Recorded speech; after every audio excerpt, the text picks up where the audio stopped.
Hello all, and welcome to your Friday evening beer review. Let's see how my light is looking. My light's looking good. Okay, hopefully it doesn't go all blurry. And we're going to be reviewing another Hana beer. And when I picked this up, I kind of noticed, dang, their prices really do range for their four packs. They have like some that are like $22, and some like this one that are like 16, $17, and others that are like $15.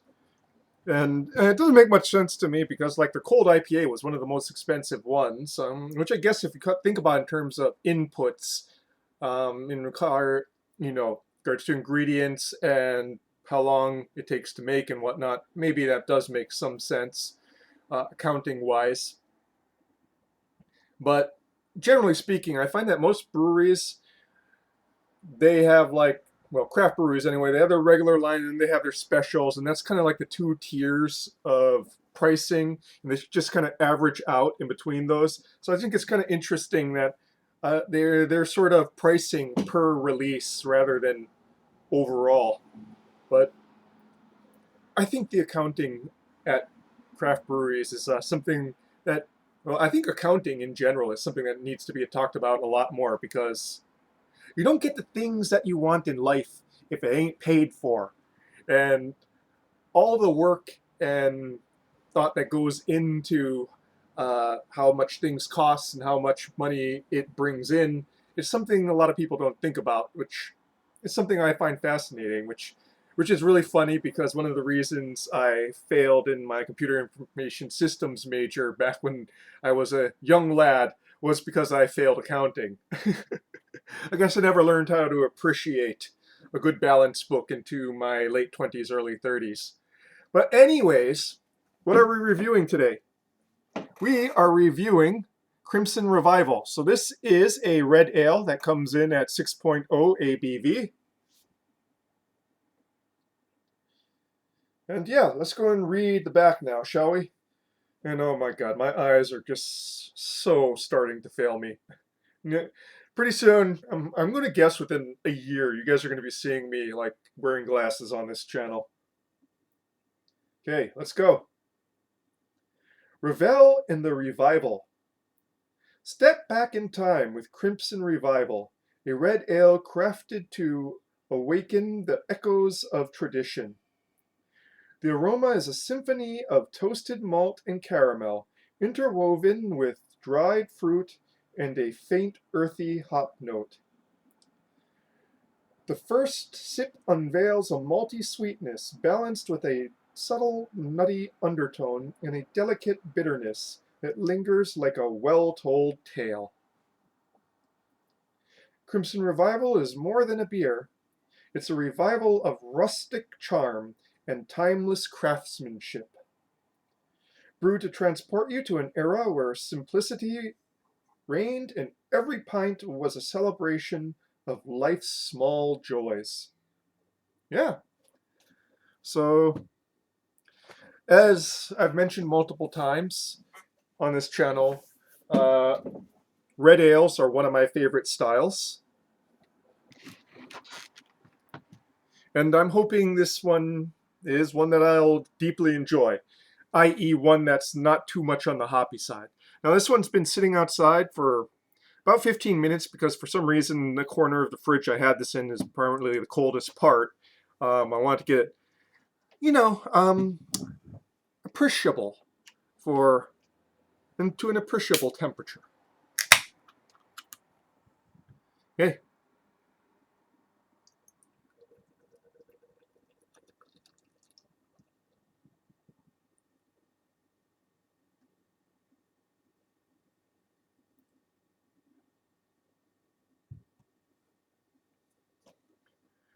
Okay. A nice ruby color, light kind of goes through. With an off-white to tan head that's fairly thick. Oh, okay. More of a fruity note up top than a malty one.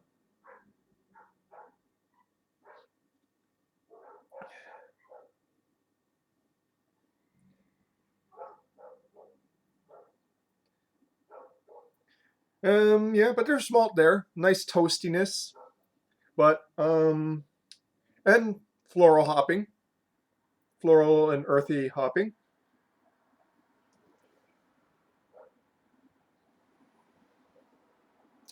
Yeah, kind of like a nice toasted bread with some jam spread across it, I suppose. Okay, let's go and shine the light right through this. Woo, woo, woohoo! I just had to do that. Need to get one of those nice little circle lights. They're meant for social media, not a desk lamp that I repurposed. Alrighty. Yeah. So toasty and jammy. Onto the palate now.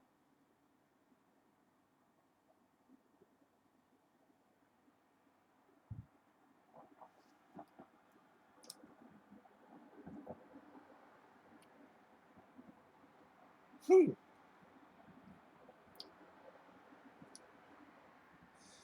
While the toast note is kind of muted in the bouquet, in the long finish, that top note, whew, big toast there.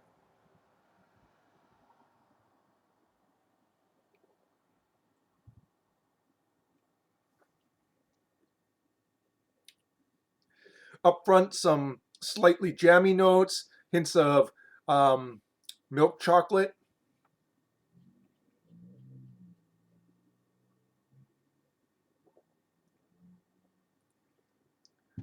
Hop bitterness comes in pretty strong in the mids and goes into the finish, but doesn't really persist too much into the long finish. Long finish has a mixture of both roasted notes and, yeah, some bitter hopping, bitter and earthy hopping that remains on the palate.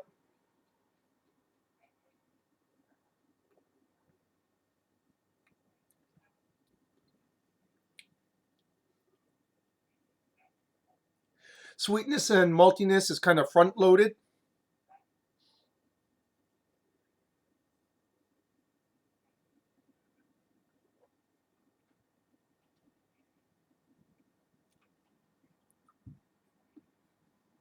With the top note starting kind of a little bit fruity, a little bit cola like before transitioning into toastiness that grows in the finish.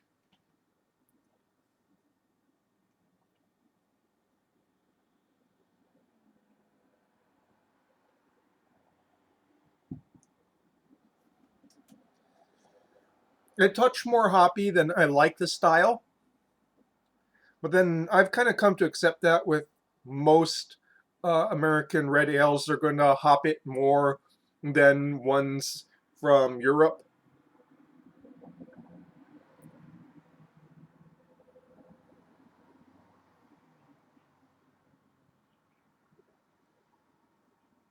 Decent amount of carbonation bite, and probably the only kind of real hit I would say against it is a mouthfeel that's kind of on the thin side.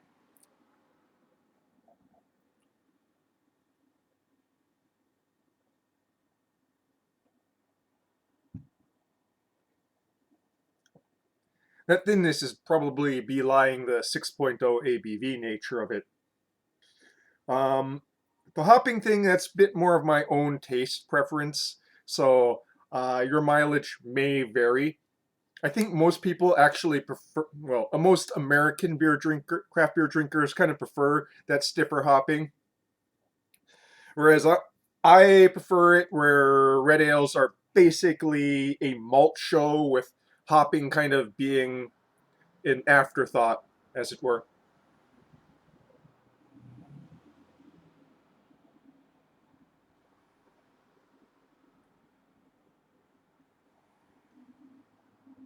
But yeah,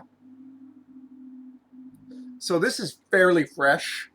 I think their release notes for this particular beer is under a month old. So the Instagram, I couldn't find any reviews. Instagram post from Hana itself was basically 3 weeks ago. So this beer is probably pretty young.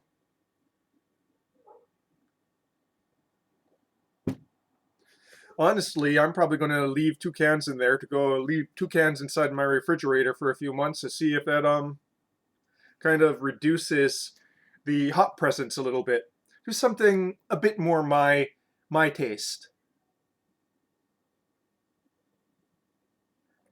Which probably won't work now that I think about it, because the first thing that kind of goes is the aromatic aspects of the hops, and honestly, it doesn't really have a real aromatic presence in this, which is how the style should be. But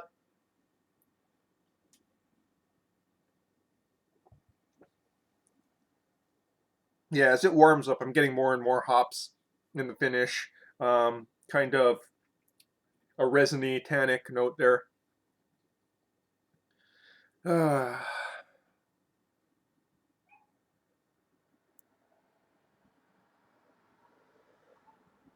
What can I say? I'm picky. But yeah,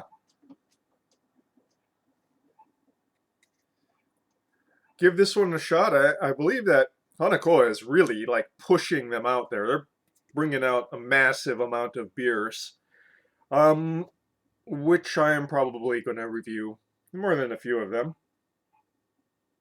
Might take some breaks. I'm pretty sure next week I'm going to be reviewing one of their sours, which goes for like $22 for the 4 pack.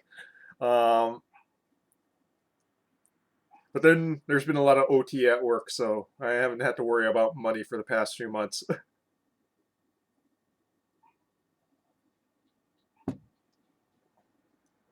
But yeah, I don't think you can get this outside of Hawaii, but if you're in Hawaii and you're at a craft beer store, give this one a shot if this is a style that you like.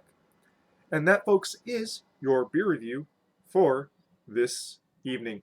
Cheers.